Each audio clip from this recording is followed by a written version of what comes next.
نحمده ونصلي على رسوله الكريم اما بعد۔ ناظرین کرام، آپ سب سے التماس ہے کہ ہمارے چینل کو سبسکرائب کر لیجئے اور بیل آئیکن کو دبانا نہ بھولیے تاکہ ہماری ہر ویڈیو آپ کو بغیر سرچ کیے مل جائے۔ ناظرین کرام، آج ہماری گفتگو کا موضوع سورہ بقرہ ہے۔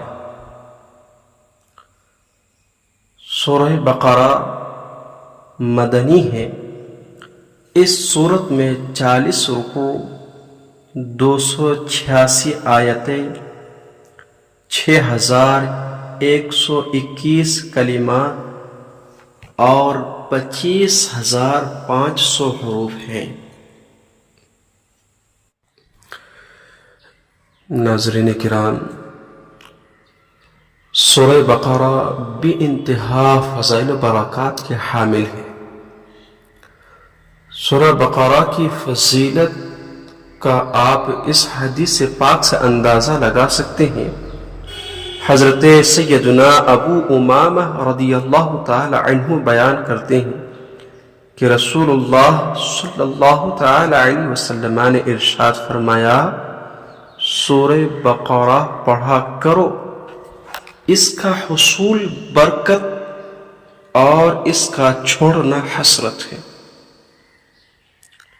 حضرت علامہ مفتی احمد یار خان نعیم رحمۃ اللہ علیہ فرماتے ہیں، یعنی قیامت میں سورہ بقرہ کے پڑھنے والے کا ثواب دیکھ کر نہ پڑھنے والے کف افسوس ملیں گے، پچھتائیں گے کہ کاش ہم نے بھی دنیا میں سورہ بقرہ کی تلاوت کی ہوتی تو آج ہمارے پاس بھی اتنی نیکیاں ہوتی، ہمیں بھی اتنا ثواب دیا جاتا۔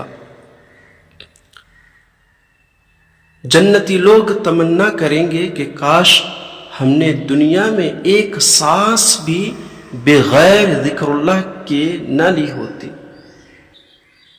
ناظرین کرام، ہمیں وقت نکال کر اپنے اپنے گھروں میں سورہ بقرہ کی تلاوت کرنی چاہیے، کیونکہ یہ سورہ بقرہ ہر درد و غم، مصائب و آلام اور پریشانیوں کو دفع کر دیتی ہے۔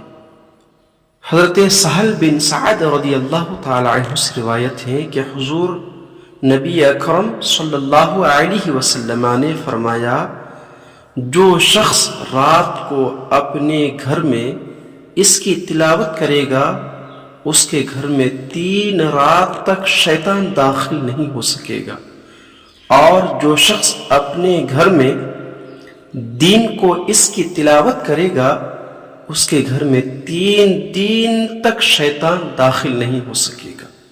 اللہ عز و جل سے دعا ہے کہ وہ ہمیں سورہ بقرہ کی تلاوت کرنے کا عادی بنائے اور اس کی برکتوں سے ہمیں مالا مال فرمائے۔